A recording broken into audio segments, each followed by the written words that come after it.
As people who are into outdoor sports would know, different outdoor activities actually require different types of light. It can be inconvenient to change settings when you're occupied.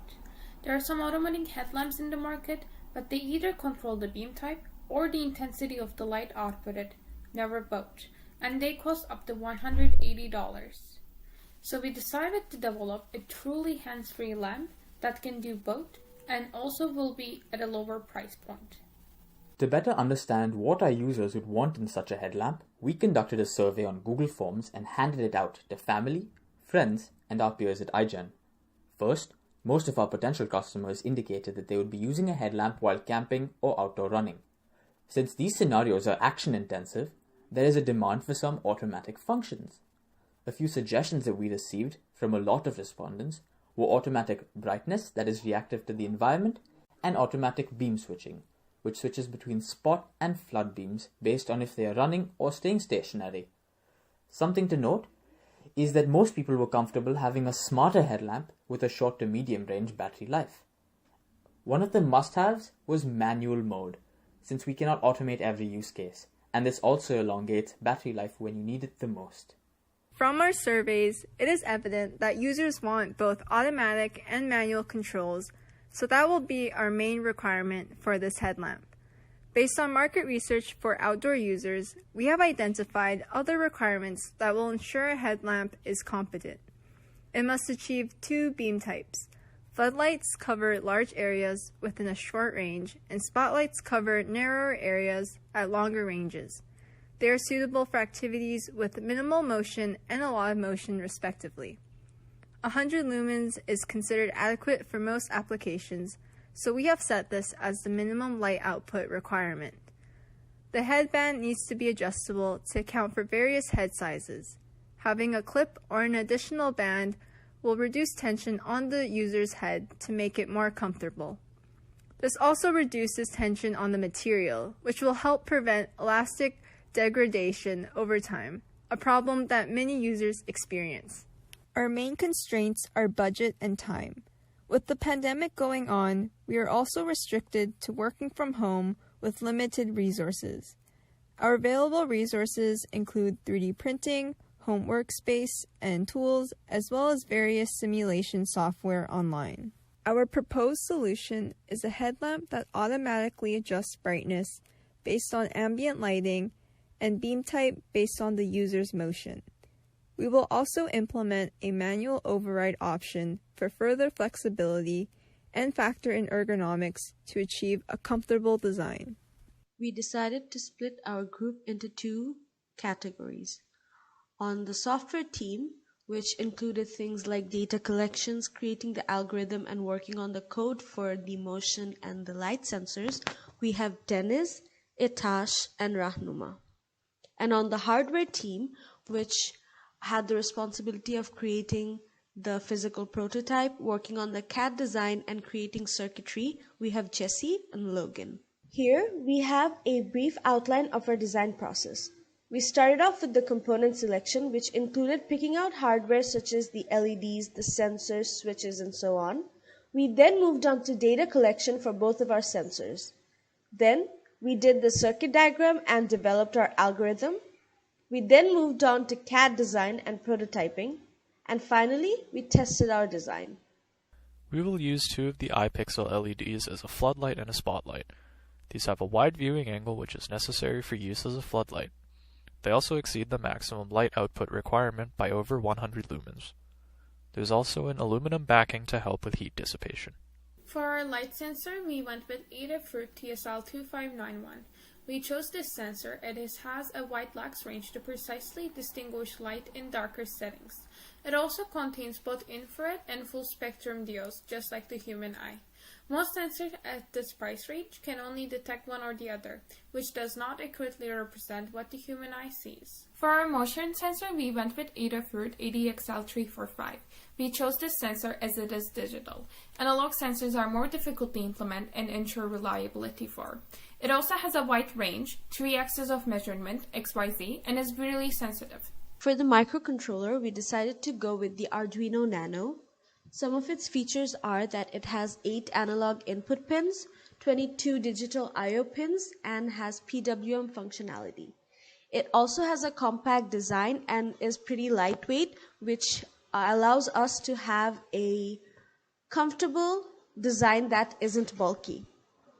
It is also cost effective, meaning that it was relatively cheaper to the other microcontrollers we looked at, such as the Raspberry Pi models. To achieve manual override, we are using two different types of switches. The momentary switch will be used to adjust brightness. This one in particular has a push-button mechanism, which means it will brighten the LEDs with each push until a certain point where it resets. The other one is a single pole switch that toggles between on and off. We will use this to change beam types. To control brightness, we needed a voltage regulator with PWM. Therefore, we decided to use this LED driver. This one also outputs a large amount of current, which can power our bright LEDs. The headband we picked is an adjustable 3-band head wraparound one. The third band over the head helps reduce tension around the head, and the elastic gives it a greater longevity. Before we started coding, we collected some data using our sensors.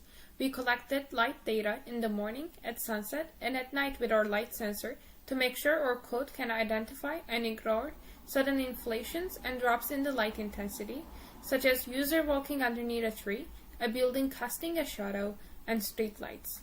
We also collected some accelerometer data by running and walking with the sensor.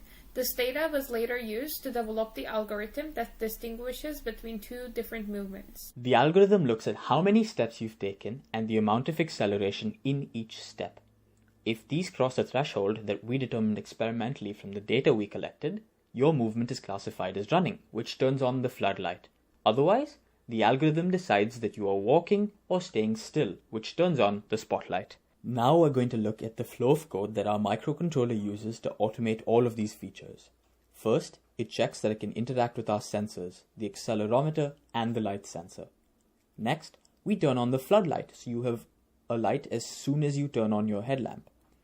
After this, to determine the type of LED required, the microcontroller collects some accelerometer data and analyzes if you are running or walking using the algorithm. Based on this, it will pick the spotlight or the floodlight. At the same time, the program also checks if you have auto brightness enabled with the toggle. If you don't, the program will output low brightness to save as much battery as possible. If you do have auto brightness enabled, we will use the light sensor data to decide how bright the LEDs need to be.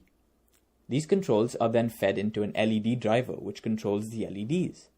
Once we've decided the beam type and how bright it will be, we go through the entire process again. A high-level circuit diagram was created in Multisim to organize the individual components, wires, and connections before assembling a prototype. It is a final step before beginning physical construction of the headlamp. A housing was designed in CAD to give us a vision of what the product could be like without needing to expend physical resources and money.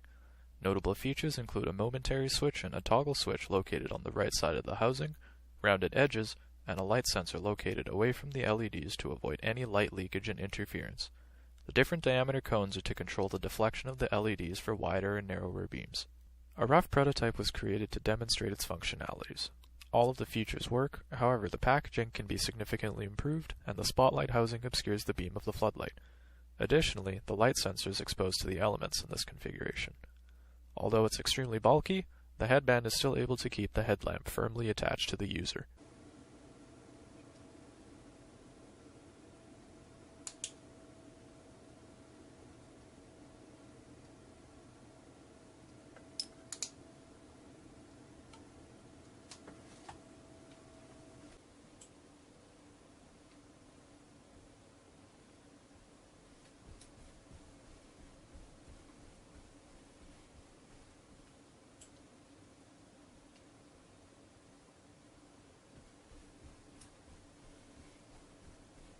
Manual override demonstration.